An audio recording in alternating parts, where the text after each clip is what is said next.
Hi, this is Bruce Snowplow with Blue Sky Video Productions. So the question today is, how are you staying in front of your customers on a day-to-day basis or even on a week-to-week basis? How are they remembering you and how are you staying in touch with them? So today's guests, we have three great guests here. We have Kim Hubbs. He is in, I'm guessing, British Columbia, and I might mix you guys up. And Barry Butler, who's in Vancouver, and Tom Kinesic in Lake County, Illinois. So together, they are a great team of product signage as well as specialty advertising. So my first guest today, and I'm going to bring in you guys as one at a time, and then bring you all together as a group so you can arm wrestle into what your information is. So again, thanks, Kim. And did I get that right? Did I get your location correct? It is British Columbia. Hey, Bruce, great to be with you today. Thank you so much for inviting me on your show. I'm in Vancouver, British Columbia, Canada. Okay. Not too far from one of your other guests today, Barry. But yes, in beautiful Vancouver, British Columbia. And again, a delight to be here today. And your expertise, you've actually dealt both in Canada as well as the US with your products and services. Yes, you are correct. For the past 13 years and moving forward, I have business experience in what I call the experiential marketing industry. So in short, I work to help my customers get noticed, to help create their brand visibility so that their company, their product, their service is highly visible to their customers. And we do that through the use of helping them and providing them with custom branded event signage, such as branded tents, pop-up tents, flags, banners, inflatables, fencing, and other displays so that they are front and center at special events, festivals, sports competitions, sampling programs, and community outreach initiatives, again, to help promote their business and to drive customers and consumers to their product and service. I'm not in the showroom today. I'm working remotely from home, as many of us are at this time. So I'll try and highlight a little bit of a visual here. You actually hold it all the way up to the camera. Push all the way up to the camera. Push forward. There you go. So again, yeah, I guess a lot of it is helpful, especially with these restaurants who are now doing outdoor seating. And if you're not the only restaurant in your mall area, then you can actually put signage up on your tent so they know which restaurant you're in. Absolutely. I mean, one of the ways which we can help the restaurant and food service industry is first and foremost by highlighting their location. I think of projects we've done in the past with the likes of Subway or McDonald's, where we've provided outdoor feather flags to showcase their locations so customers driving by can see it. But at this most unusual time, there's other signage that we can provide that showcases curbside pickup, that offers a delivery, promotes delivery, and even smaller signs and graphics that promote safe spacing and social distancing when customers are coming to support their local restaurant or pub or food service establishment. So that's certainly timely right now. And is it pretty easy to get a design where people just send you their logo and you just put it up on a piece of cloth, so to say? Or great question.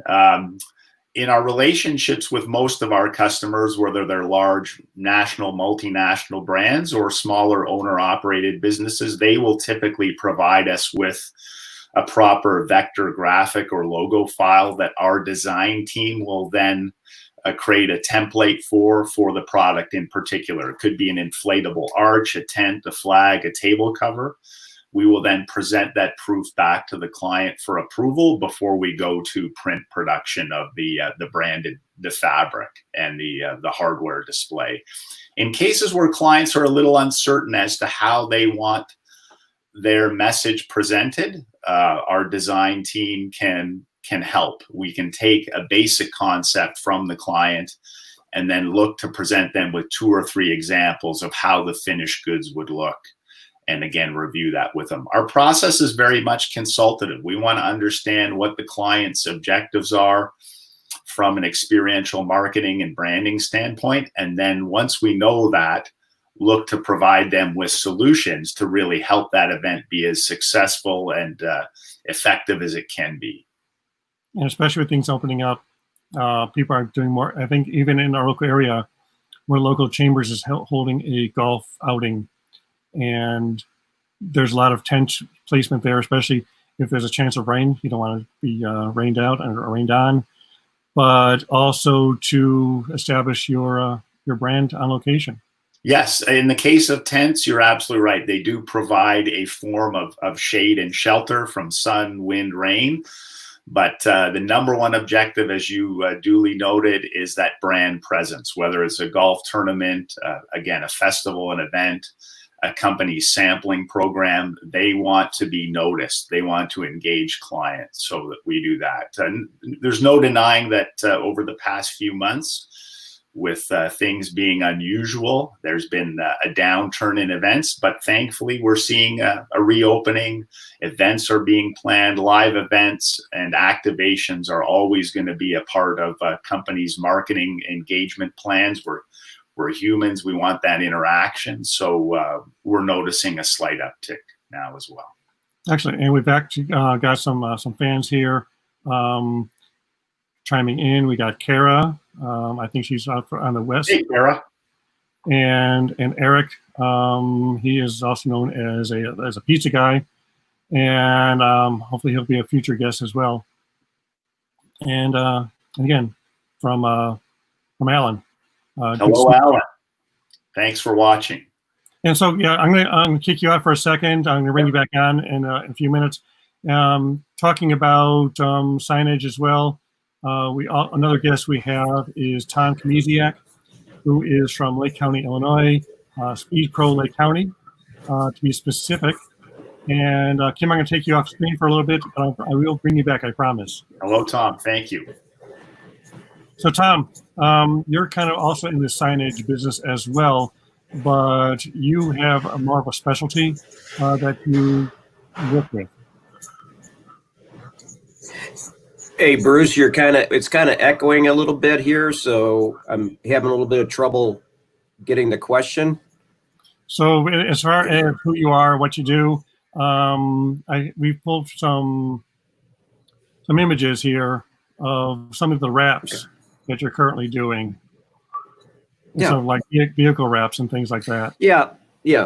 First of all, we've been doing this now for about 9 years, and got into the business because I enjoyed the printing business from my previous life. But we, like him, we do some of the things that he does: the tents, the backdrops like you have behind me here.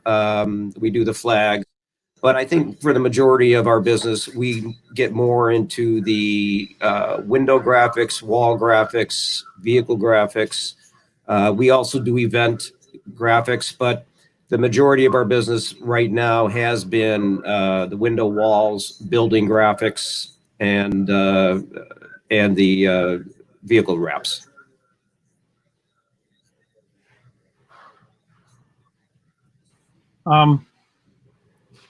As far as laying those out, because let's pull up a picture here.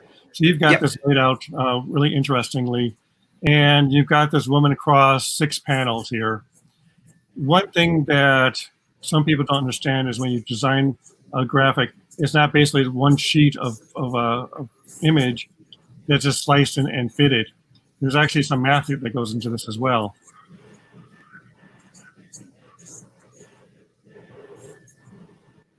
Can you still hear me? That's correct, and that is one graphic that is put into our software, and we put in the measurements into the software that divides it up and has it continually go. So even when there's a space due to the structure, it follows along with it.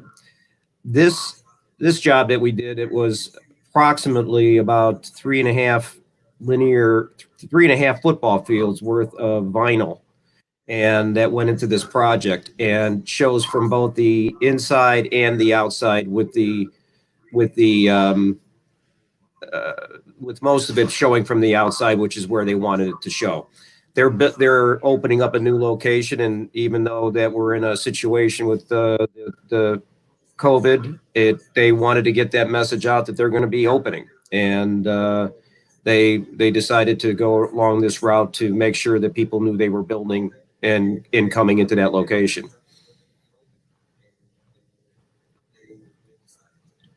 So great. And how do they get this information to you? Do they just send you one image as a JPEG, as a TIFF, or is it something that you design and send to them?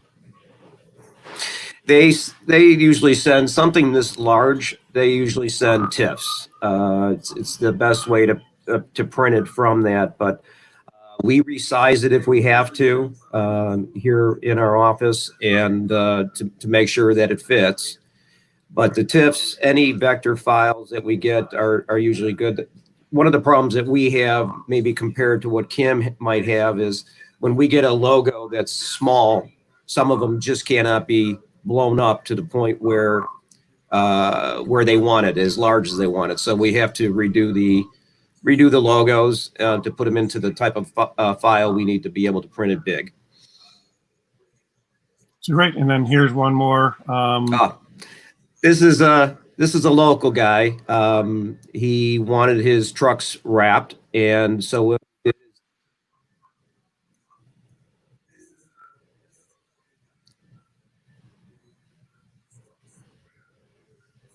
Did we lose you? yeah, and it's also reflective. The tires that you see on there are actually reflective vinyl that we overlaid on it. So he shines in the day and night. Excellent. So great. Let me break in with and bring Barry on, and we'll definitely bring you back as well to kind of cross-reference what you all do and your basic message of how you do stand and stay on top of mind with your customers. So heading to the screen is Barry, and I will bring you back in a minute, Tom. Thanks. Good morning, Tom. Good morning, Bruce. Morning. Good morning, everybody. It's wonderful to be here. I appreciate the invite. So yeah, actually, before we break off to that, Eric says he wants his truck wrapped too, and so I'll bring Tom back on and see how, if you can work locally or distance by distance. And so great. So Barry, you're actually in a separate category of advertising, which is specialty advertising, and that's more of the pens as well as corporate gifting. Yeah, ad specialty items, the way they're used is typically to build rapport with your audience. You know, it could be volunteers, employees, customers, or prospects, universities looking for students. But it's also a way to build brand awareness. Now, that's the very general sense of how you can use promotional products, corporate gifts, incentives, awards, etc. So ad specialties kind of encompasses everything, like recognition gifts for a senior employee who's been there for 25 years, or event peripherals you may need, corporate gifts for your clients like Christmas gifting or anniversary gifts. Or just routinely using promotional products. You know, it could be something like a really nice journal that you just happen to send to your client because you just want to be top of mind and you want to give them something that's nice, high quality, functional. But that could also be something as simple as a pen. Like a pen with a little stylus. So ad specialties, we also do a lot of, like, our largest category would actually be apparel. So we do a lot of decorated apparel, outerwear, foul weather wear, golf, etc. We do a lot of leisure wear, sportswear and activity Wear is very popular right now, so we do lots of active wear, like your Lululemon light stuff, and we do lots of event T-shirts. So, but what's, even though people are looking to build rapport and brand recognition right now, what's really important and vital is to stay top of mind, because people might not be buying now, but when they're, maybe they don't have the money, they've been laid off, or they're furloughed, or they're working from home, so they're not where you can connect with them. So, but when they're ready to go out and get their haircut, or buy their new kitchen appliances or whatever it may be, you want them to think of you first.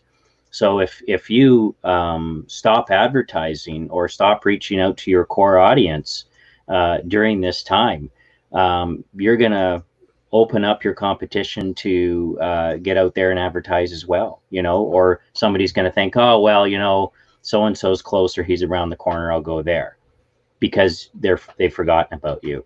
And what's great about ad specialties, promotional products, corporate gifting, recognition items, is you can recognize a customer or an employee just because you want them to be loyal and they matter to you. So promotional products, like, it can be, they can be very serious or they can be very fun. And even if you're being serious and you're in business, and you have maybe a tight relationship with a customer, doesn't mean you can't be fun at the same time.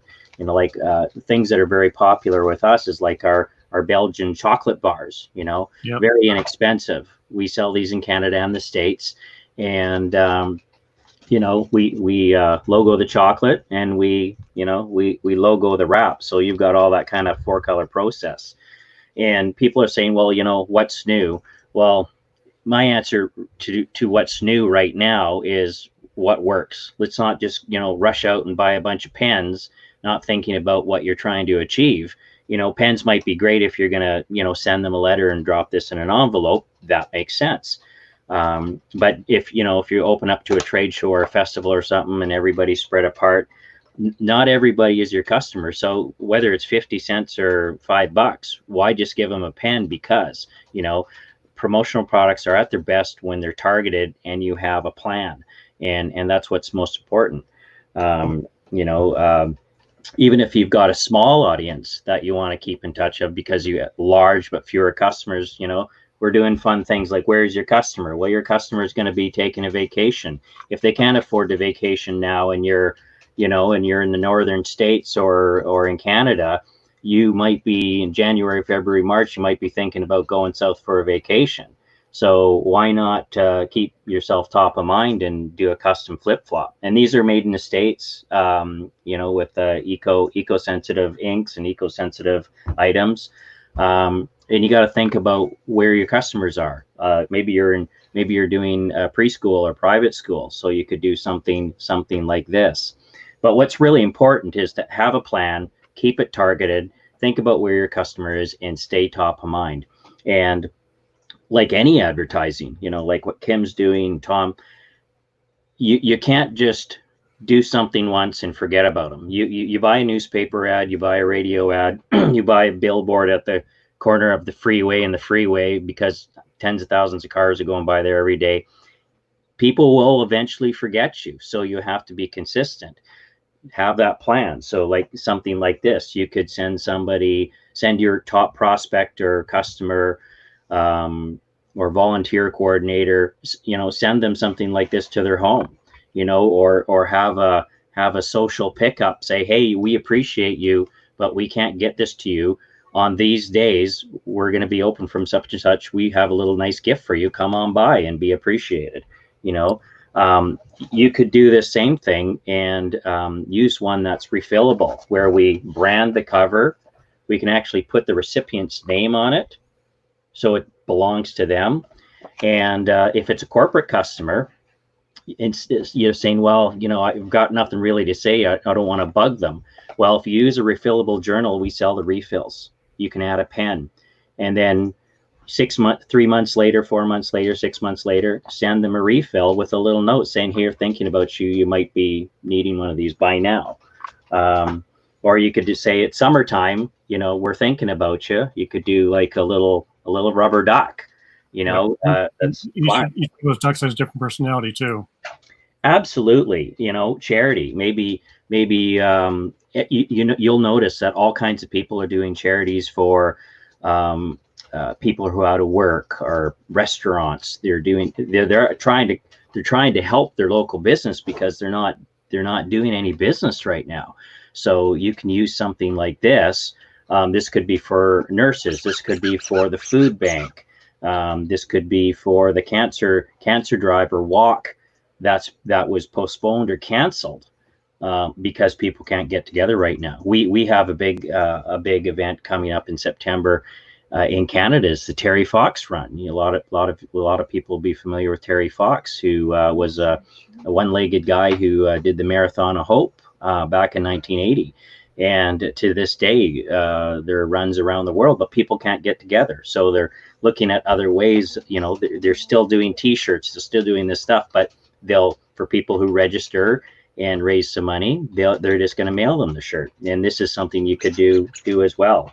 You know, something for nurses. You want to give nurses a little lark. You know, you could do, you know, a few chocolate cookies, maybe a nice T-shirt, and send a box to the emergency ward or to the HR and saying this is for all the front care workers. You know, we put your law firm's name right there. And, you know, they might not use this. This is child and pet free. So they could give this to their child and they're going to remember you forever. Yep. And the other big things, you know, people say, well, what's working? Well, of course, anything working from home. You want to stay engaged with your employees. So you could do things like little electronic accessories, you know, earbuds. Everybody needs earbuds. They need lots of cords now. We have all your USB and iPhone cords. You know, and things like little mini speakers. Here's a speaker that you can put on your backpack and listen to your music remotely, or sitting outside having a coffee or tea in the morning. So there's all kinds of ways, but the biggest thing is have a plan. Think about where your customer is and how can you stay top of mind. And the last thing is always ask questions. It's kind of hard. Like a lot of people are buying promotional products online or in catalogs. That's great. But can you engage your rep to say, I want ideas, you know, and don't be offended if somebody says, you know, I have an event, I'm going to buy 1,000 pens. Well, let's stop for a second. Why are we going to buy 1,000 pens? What are you trying to achieve? Oh, well, you know, I sell RVs and we're doing a remote RV show and I'm going to give pens away. Well, people come and take your pens happily. And you'll get your name out there, but they may never, ever, ever buy an RV. So you could take that same budget and maybe buy 25 really nice jackets and think about who buys RVs, probably 30s, 40s, 50s, 60s. So maybe a really nice jacket, maybe something to do with camping. You know, take that same budget, maybe buy 24 or 50 items instead of 1,000 and give those to people, you know, show it. This is an incentive. You buy an RV, we've got, you know, camp chairs. We do the fold up camp chairs with your logo on them. So you could do a set of 2 of those with a picnic blanket and do that, or a barbecue set and do that instead. Same budget, focused, and you're getting your message, your name, or incentive in front of the people who really matter. Yep. So great. We have one comment here from Alan, who says that he's learning about your chocolate, and your chocolate is awesome. Well, for anybody who's interested in chocolate, our factory is happy to provide samples, and the chocolate we make is it's actually they're local, but they're just on the U.S. side of the border of us, so it's cool because it's easy to send to Canada and easy to send across the states, and it's made fresh. It's not like the stuff you would get at Costco at Christmas time that was produced, put in a Costco warehouse for 6 months and then put on the shelf.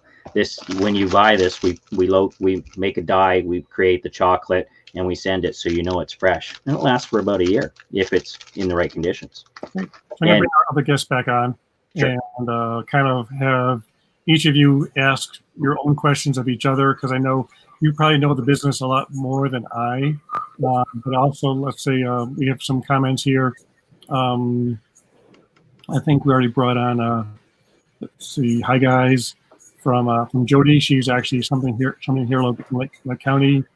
And Alan also commented on the cool window graphics for the gym. Alan is also has his own training, so he may actually need to call you, Tom. And again, Eric says he wants to wrap. And Tom probably says Tom can make that happen. Eric wants the pizza mobile. So again, actually, you have kind of met each other just virtually here. What questions do you have of each other? Go ahead, Barry. This comes up all the time, unless you're working with a very sophisticated or large customer. But Kim talked about vector artwork. Tom talked about TIFFs for very large format. In our industry, because we have a lot of tight registration, small stuff like that, you have to have something called vector artwork. And it may be different for large format stuff, especially when we don't do a lot of, printing a lot of photography, but we do sometimes. But we typically get it from the customer or their graphic art team. And what people might not realize is they can throw, they'll go right click something off the website and say, here's our logo. What they don't know is when you get a logo off of a website, or they think they can scan something and send it to you. What they don't know is you're going to blow that logo up, or you're going to reduce it, and you're going to start losing details. So what vector means is that you can take a logo or a file of any size and manipulate it and blow it up as big as a billboard, and it'll be crystal clear. You can also take elements and change colors and move things around if you have to, and the client allows that.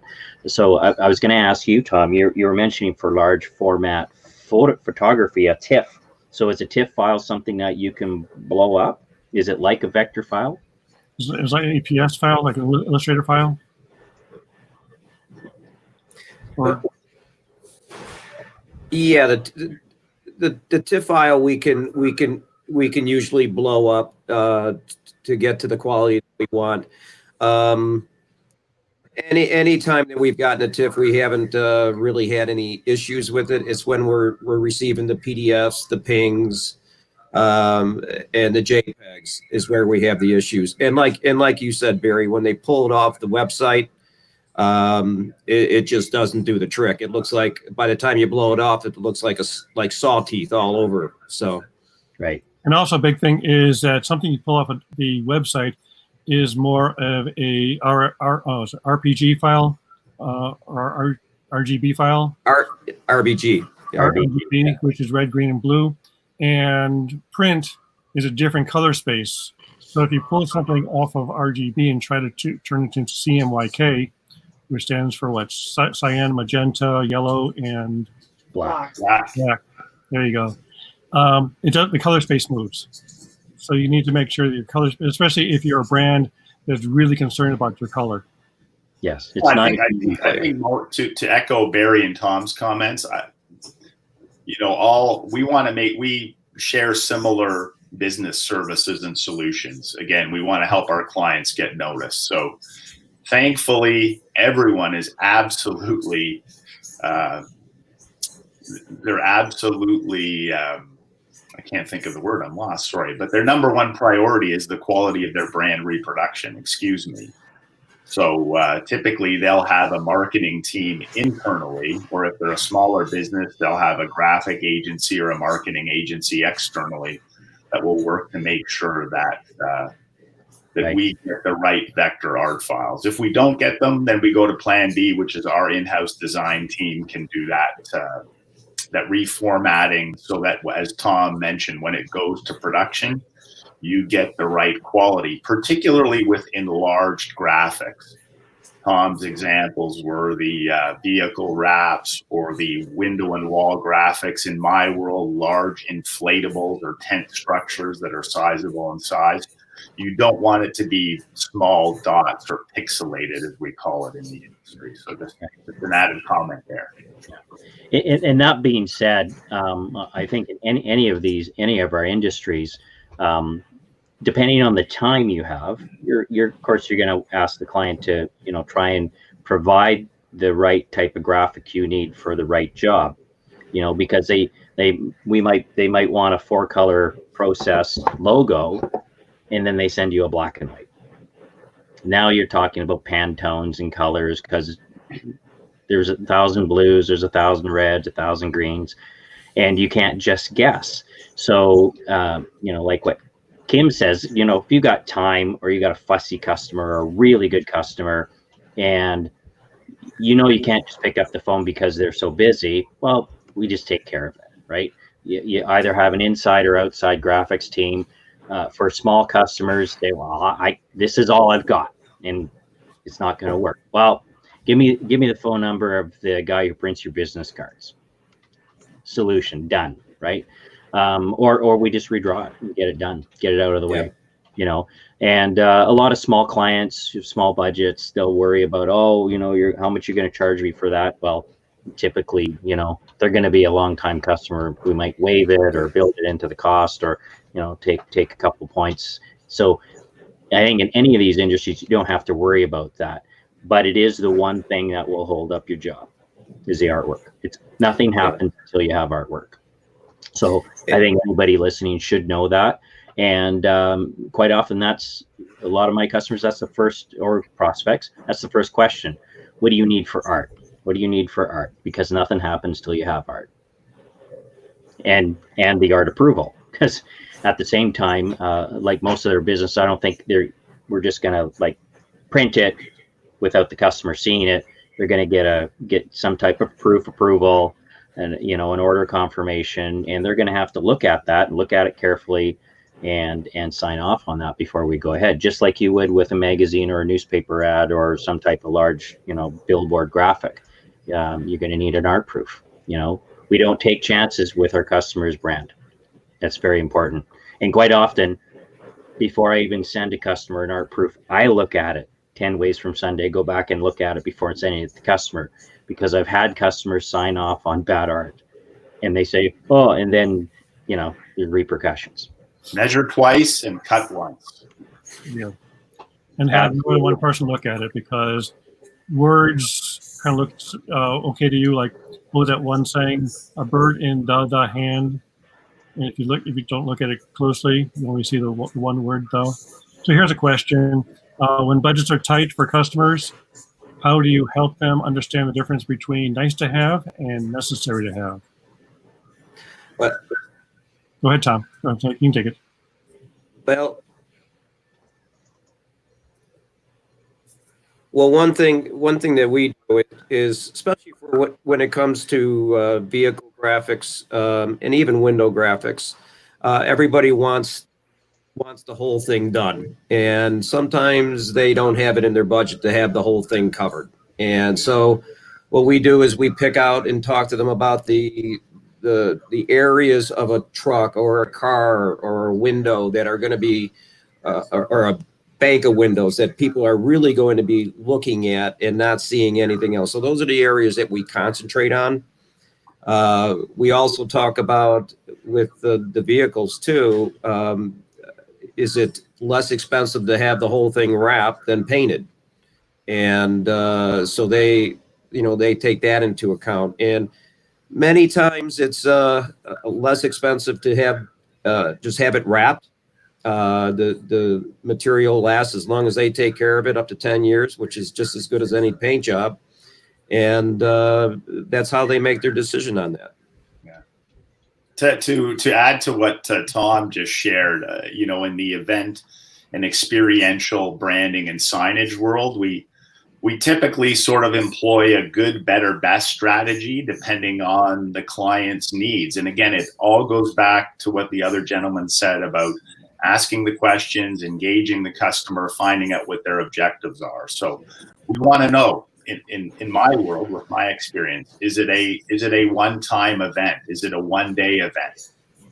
Or Is it a campaign or an activation that is taking place over a 3 or 4 week period, or even longer? Yep. It could be a tour. We did work with Hockey Canada on their 100th anniversary tour. Those inflatables and tents and flags were going coast to coast.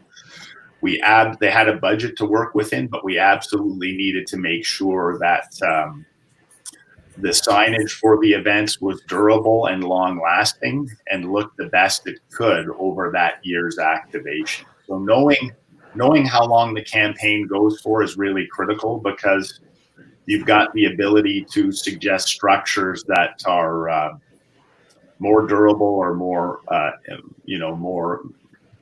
long lasting. Pardon me. In our inflatable product category, we have high end, and we have sort of a medium grade and an entry level grade. Same thing in the pop-up tent frames. If they want something inexpensive, we can offer that, but we tend to offer a higher price point because we know that their brand equity and their brand visualization is critical to them. So we err on the side of trying to give them the best value for their event marketing budget. And again, brand image is a big thing, because even if you have like a one-day golf outing, you don't want to go with a really cheap-looking tent or items, because that kind of reflects on your brand. Absolutely. And to add to that, it could be an annual event. It could be a marathon that is going to occur the year after, where they have corporate branding or event branding printed on the signage, but they probably don't have a year or a date, so it can be reused the following year. Golf tournament, marathon, ski competition, you name it. Yeah, because actually, looking at this piece right here, Tom actually designed and helped me put this together. This was designed to use for a one-day trade show that we're involved in. And we used it for the one day. And then I just kind of packed it up and kind of put it on the shelf. But then I started doing more speaking gigs. So I brought this with me on my speaking gig, kind of as a, this is who I am, and kind of a side note of what I'm doing. And then once we started doing more of these Zoom calls and these, and doing these Facebook Live and YouTube Live shows, it's like I could either have a wall back there, or else I can show something interesting that's kind of branded. And just like Tom has, he's got something branded behind him as well as Barry. Yeah, I mean, we did some work with Dick's Sporting Goods as an example. They needed tents for store promotions, special events, and then community outreach events. And they're going to be used and used and used and beaten up. So they want quality, and obviously Dick's Sporting Goods has a high brand profile. So you want to make sure that what you give them really reflects the quality and speaks to the value of their brand image. Because even when we're doing video productions, there are some companies that will go out with their iPhone and shoot a video and say this is our brand image, but it looks shoddy made. Otherwise, or you can bring in a professional production crew to actually shoot and edit something worthwhile, and it has a longer shelf life, and it shows their true company brand. And you can reuse and repeat and recycle that video over and over and over. And, and then people forget about it in a few months, and you post it again, send it again, send it to your favorite prospect. There's all kinds of, doing it right the first time. In our industry, we get that fairly often. People want inexpensive, let me say, even cheap pens. Well, okay. Well, we have inexpensive pens that are high quality.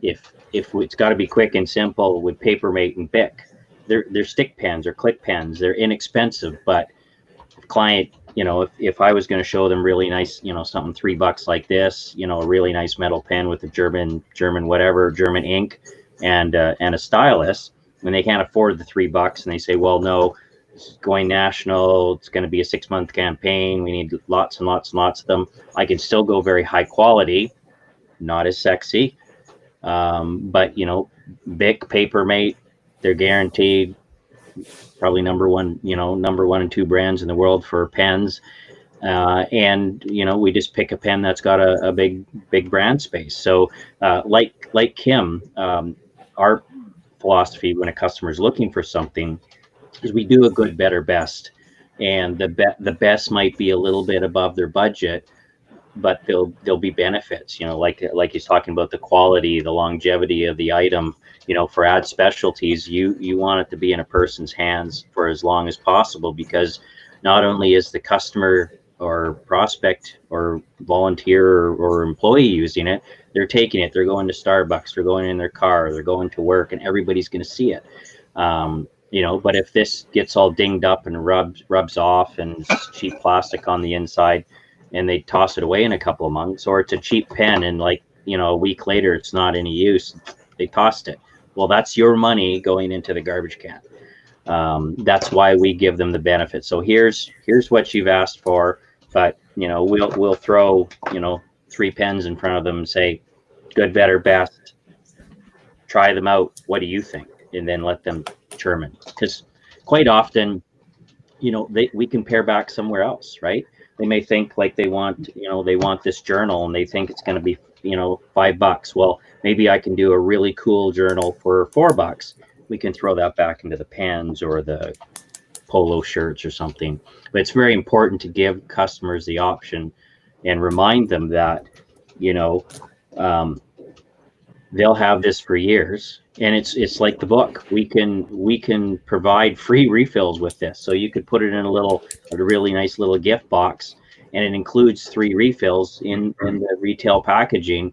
So this pen's going to last for years with a couple of refills, and it's a $4 pen, where we got the throwaway plastic. This one's maybe under $1, but it may last 3, 4, 5, 6, 7 months or so if you're using it every day, and it's toast.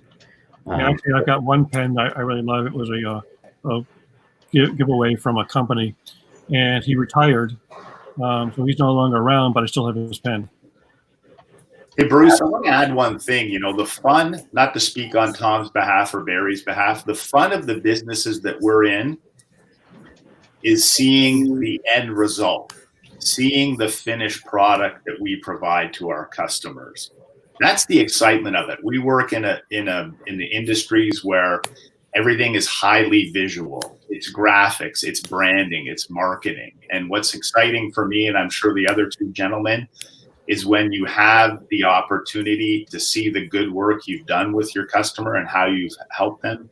When you see that in person, or they send you back photos or videos of the solutions from their activation, that for me is the most meaningful and exciting part of the job. When I go to the PGA Merchandise Show in Orlando, the big global golf industry show, and I go to the demo day, and I see companies like Cobra Puma Golf and Titleist and Tour Edge Golf as a few that use our product. It's on display to showcase their golf equipment. It's absolutely gratifying, and it's exciting to see that enormous stage and that brand presence. If I'm driving by a Wendy's or a Subway and I see flags that we printed to help them showcase their restaurant locations, that's very rewarding for me to know that we're being successful in helping our customers really promote their brand and their business to their customers. It could be a marathon when I go to Home Depot and see again banners that have printed. It's very rewarding, and the variety of business that we work on every day, that keeps it stimulating. It keeps it a lot of fun. The event business is fun, so I just wanted to add that. Yeah. I'll add to that. Like our number one job is to make our customers look good and help them be successful, period. So whatever that takes, that's really in essence our job. But it is very gratifying when there's a campaign going and you see the signs, they're the best quality, the customer's happy. There's no better reward than that. For instance, I have a customer probably using all 3 of these types of services. We used to do their golf events and employee recognition. They had it's a retailer. They have drivers and warehouses, and they wanted customer service incentive plans. So we helped them with a fun little thing like that. And then they would have anniversaries and events and store openings. So they would want shirts for this and shirts for that and shirts for the other. And then they say, well, you know what, you're doing really good shirts. We want you to bid on our uniforms. So now, you know, across Canada, it's a Canadian company. I'll be driving down the road and I'll see them in their trucks wearing their uniforms in the winter, in the rain, in the summer, you know, wearing shorts, wearing their logo stuff. And I said, we helped them do that. And boy, did they look good. And that's what the customer wanted. They wanted their people to look good and professional. They didn't want them in tattered jeans and hoodies, and you know, they just came back from camping and it's, you know, charcoal, and that's gratifying. And but it's all about the success of the customer and making them look good, because we don't always also deal with the guy who's writing the check or pertaining to the budget. We have people in the middle who have been tasked to say, you know, Kim, we need some graphics, we need some this, and if it blows up, that person looks bad and they're never coming back to us. But so, you know, we can help people along the way and make really good relationships. And once they trust us, then we can really go to town and do good work for them. But it's an interesting industry all around, because I really do. I have a customer, you know, they have retail sites, so they could have been Kim's or one of his colleagues selling banners here. They have a full fleet of trucks across Canada, so they're doing wraps and decals and stuff like that. So it's you know, but it is gratifying, and whatever it is, you got to have pride. You want to make sure the customer has pride. Those are the kind of people I want to deal with. The one, like, I've had people say, "Oh, it's just a one-time event. I just need some cheap pens. I'm gonna toss them." Right?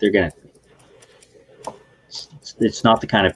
We try and help people like that, and to say, "Give me the cheapest thing you got." And I don't know. Do you say no to guys? Do you say no to something like that, or do you help them out, or try and turn? I've learned my lesson. I think early on when we first started off, we ordered some pens from some company, and it didn't come with a cap, and we just kind of gave them away at a trade show.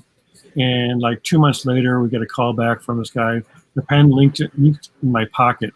I want you to pay for my shirt and everything. And it's like something you learn early on is like, you don't go with the cheapest product, and you don't go with something without a cap. So that's one thing. But again, and then you listen. You guys are all experts in your field, and so I think sometimes a business will come to you and say, "This is what I want," without ever asking you is what you think. Happens all the time. So Tom, give us an example. I know Tom has a lot to do with the final product, as opposed to just saying, "Here's my design." You actually have to space it out and design it so that it works. And did I freeze up or something? Yeah, you know, I think that people have to be my customers, and I tell them from the beginning, you have to be invested in what you want to do here. Not being, you know, just saying to me, "Hey, you're the expert, do what you want to do," is, to me, somebody who's not really invested in spending whatever the dollar amount is on their vehicles or their windows or their buildings.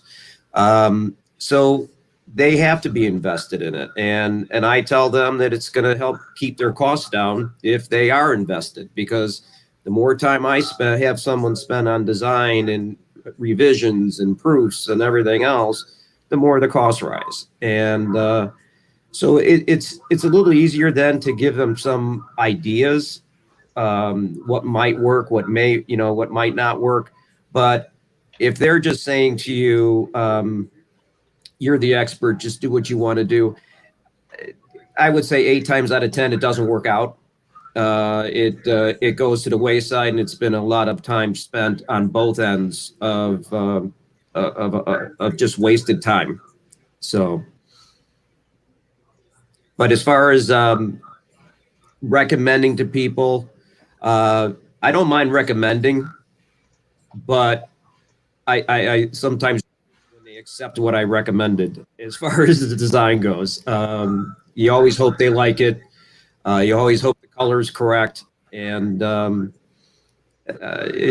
But I think that's why we have return customers now, and we get referrals all the time compared to me being out there beating on the doors out there. And it's improved our business and our whole model that we have.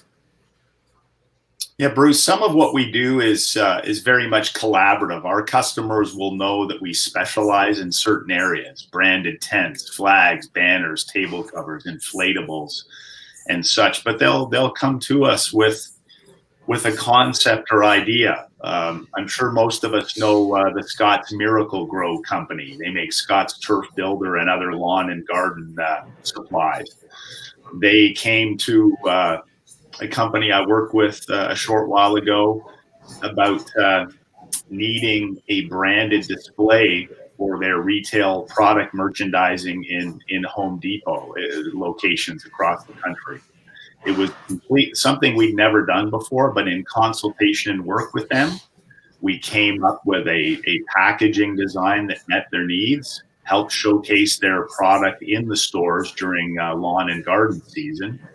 And we got 3, 4, 5 repeat years out of business with it. Most recently, a golf equipment company came to me wanting branded face masks during this time, but they had a slightly different concept. They wanted what they call a neck gaiter that sort of starts here, comes up, and is fully branded. So in work with them, we presented them with a couple of printing options in that regard. Another golf equipment company came to me 2 years ago, and for their custom fitting program on site at fitting centers and golf courses, they wanted a different way to display their golf clubs. So we actually created a prototype with them that they ended up going to market with their fitting team. So I'm repeating myself, but it's about listening to what their needs are, understanding the objective, how they want to engage with their client base, and then developing solutions that help showcase their brand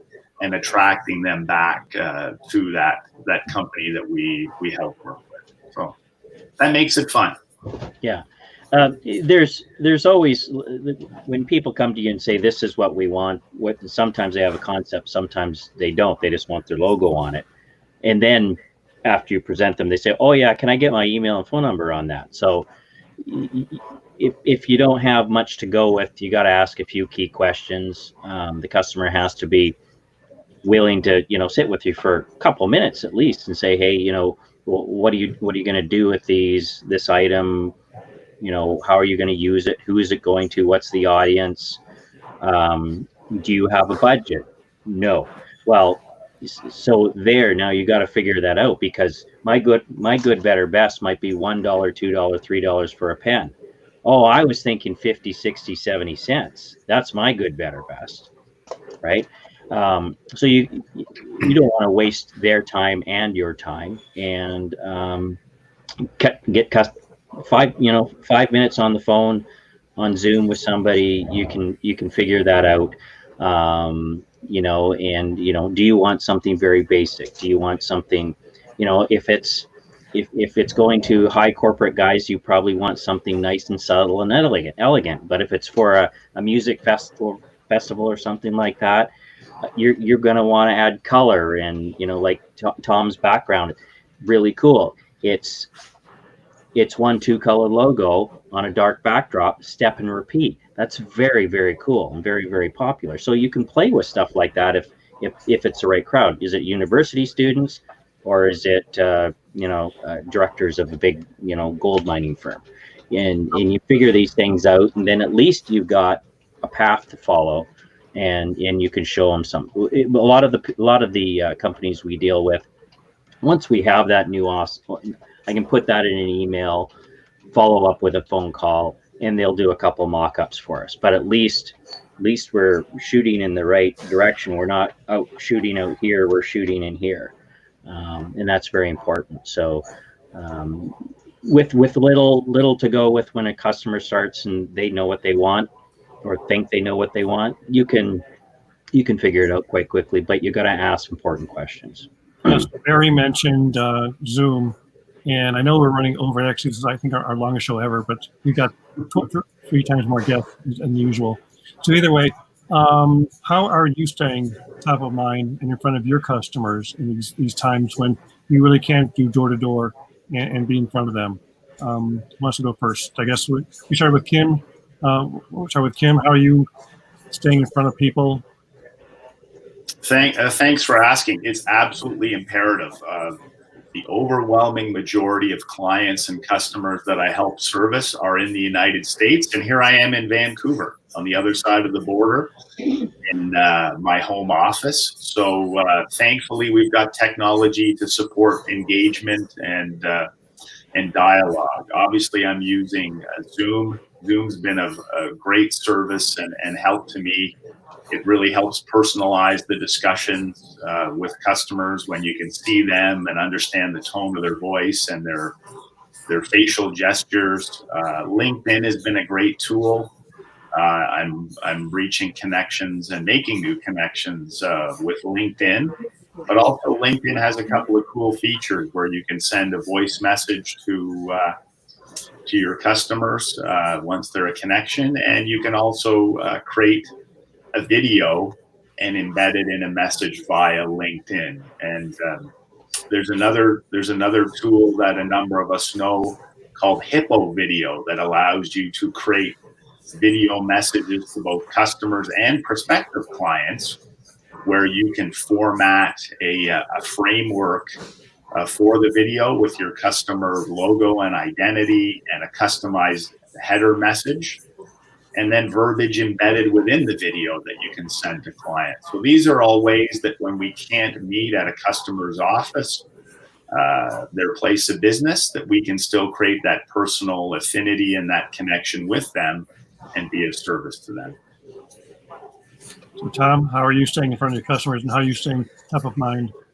Well, I'm a lot of phone work, a lot of emails, sending pictures, proofs. I've been going out to see a lot of customers, but it's really just to take a look at what we're going to be doing. There's really not that much contact with them. Everything else is over the phone. But, I'm still going out measuring and getting those things done. But from the other standpoints, it's strictly through email, Dropbox, other ways of getting files. And if there's issues, then we'll get on a call. But for the most part, it's been weird because I like being out. I think I've been doing more deliveries just to get out of the office than I've ever done, just to see people. And for networking, I don't know. I like the personal networking. I'm not crazy about the video networking that's going on. It's kind of tough to get a word in edgewise. So I miss that. But I think everybody's getting used to the fact that as long as you're, especially in Illinois, if you're wearing a mask, they don't have as much a problem talking with you if you come in their office. But I do try to keep that down to a minimum. Great.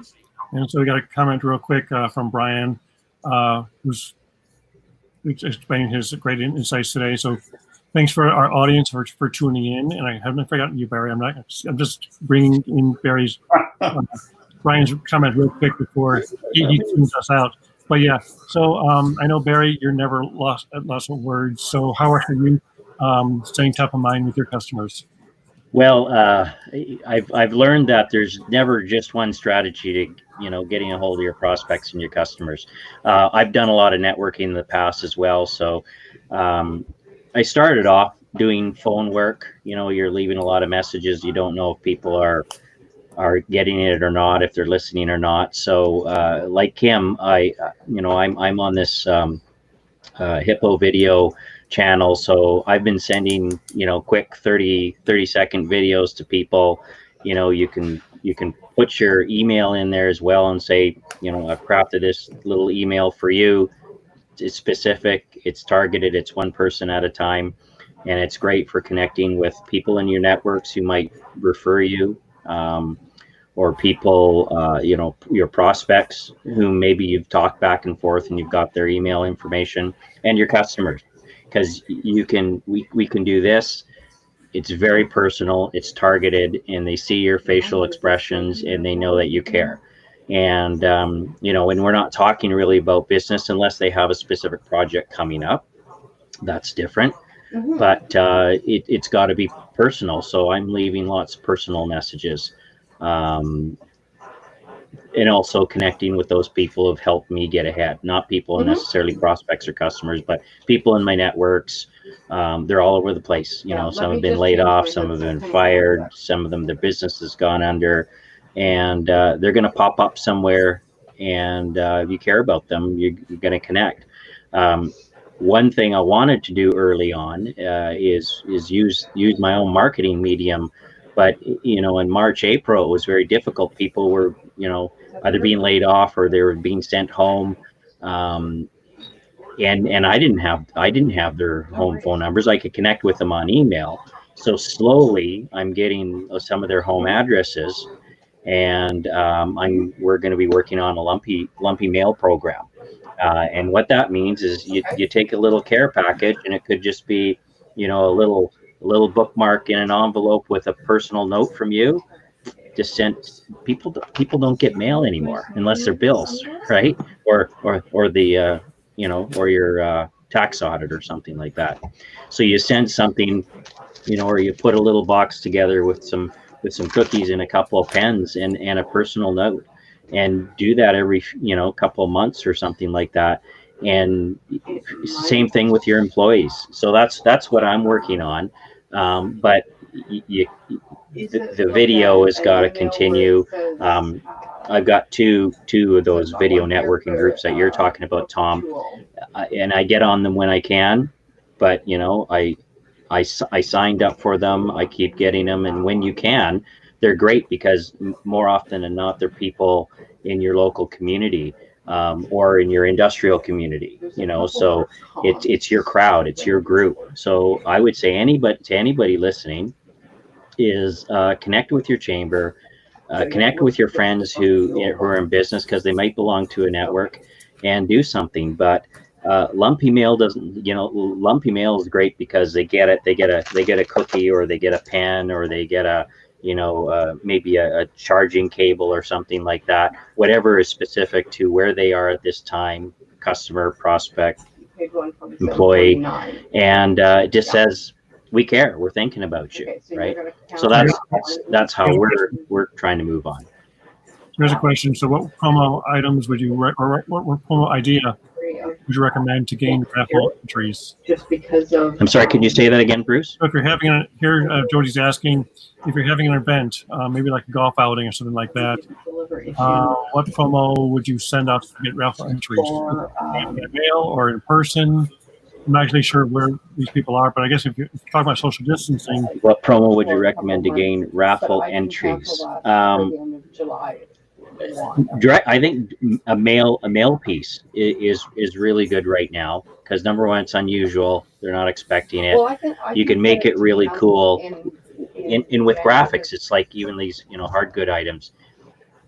Art and graphics are extremely powerful, and you can make it fun, and you can you know, be really creative with it. I think, and you can do it more than once, and it's inexpensive. You know, so it's going to cost. Yeah, I think what you may be asking is, let's say you're at a trade show and you're giving something away, as opposed to spend something like your service, like a 1 month subscription to your service. If you want to give like an iPad away or something smaller, what raffle item would you give away to get the people to enter their names and give you their email address? I would do something experiential. An iPad, you can do one iPad, or you can do a whole number of things and mix that out. It's not the most creative. People who wouldn't want an iPad, but maybe they don't like, you know, maybe they're elderly and they don't understand technology, or maybe they're, you know, a Microsoft person. So they're, you know, that's not the thing for them. I would do something like really nice, like you could do a picnic backpack, you know, and fill it up with all kinds of goodies, and extend the experience. And they're going to use that for years and years and years and years. It's gonna outlast the iPad, you know. And it's large visual. Beg your pardon? We're the elderly ones now. Right. Well, actually, my mother has an iPad and an iPhone. She loves them both, and she's Yes. older. Yes, they're learning. Those people in the RVs going where we wish we were. I like big and visual. You can do big camp chairs and stuff like that. We have the beautiful Coleman camp chairs that fold up and they're substantial. They're big. They stand out. It's like you go to a pub. Nobody's they have raffle draws from Molson or Coors or something like that. They're not putting out iPads. They're putting out big barbecues and kegacus and and big stuff. So that's where I would go. I would go with one thing that's big. In our industry, I mean, typically things are you buy them in volume. But if you're going to do this 2 or 3 times, and you can buy 1, 2, or 3, in our industry, we can get barbecues, we can get barbecue sets, and sometimes I cheat. I go to my supplier and I say, "Can I buy a sample?" And you buy the sample and you sell it to the customer, right? And if it works, maybe they come back. So I would something big. Could be a barbecue. It could be, camp chairs. It could be, a backpack or something like that. It could be a computer backpack, or it could be, but something experiential. I like outdoorsy stuff. It's experiential. A lot of people don't spend that money on themselves, so it's really meaningful. If somebody wants a tablet, they're going to buy a tablet. But who's going to buy, a lot of people don't go out backpacking. Now they're backpacking. Now they're walking and hiking and enjoying parks more and stuff like that. So it's a little more meaningful. So that's what I would think. Who's the audience and how will they use it? Yep, I've got, actually, here's a couple more comments. People are loving our content from Alan and from Stephen. And Jonathan loves your idea about snail mail because we hardly get any snail mail at all anymore. Right.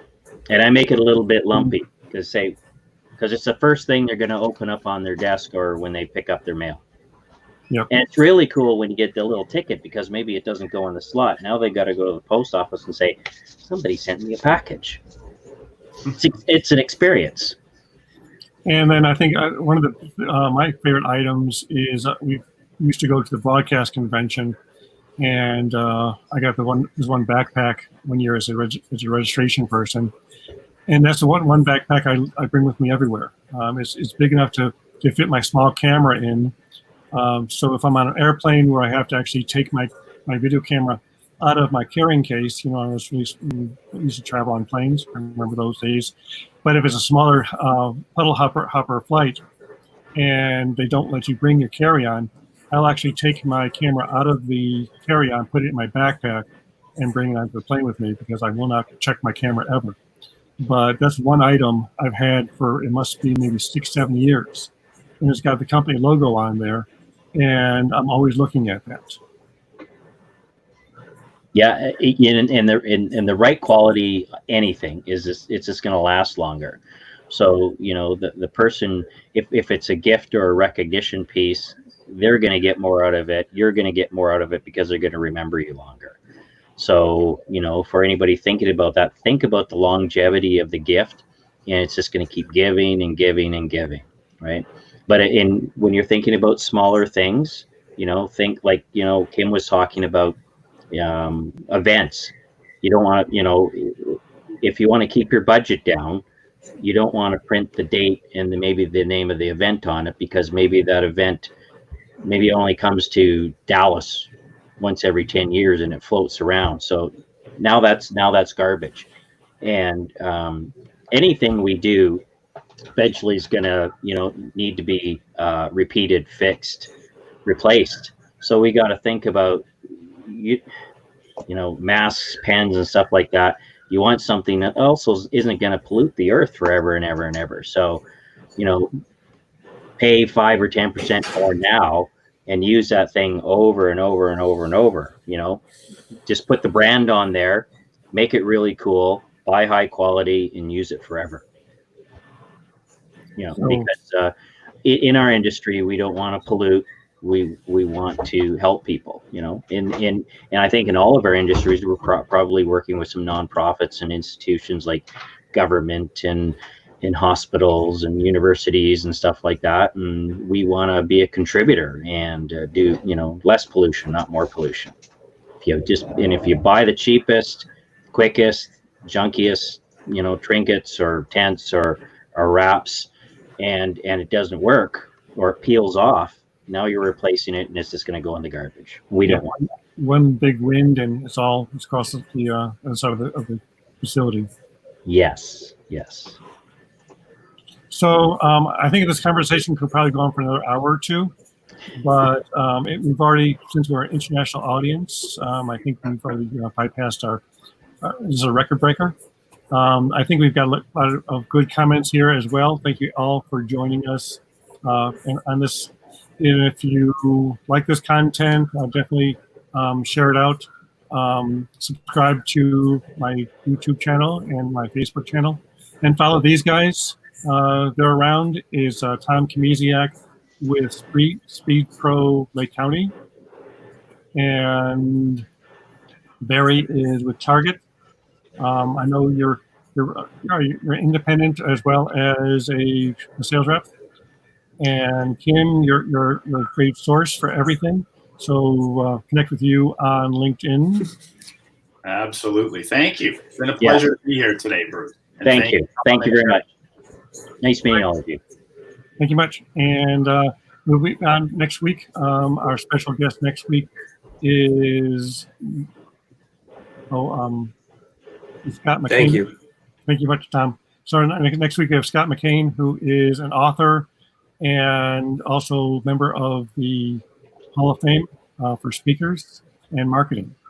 So I'm going to pull up my banner before we stand off, and that's it. Thank you again all for tuning in, and I shall see you next week.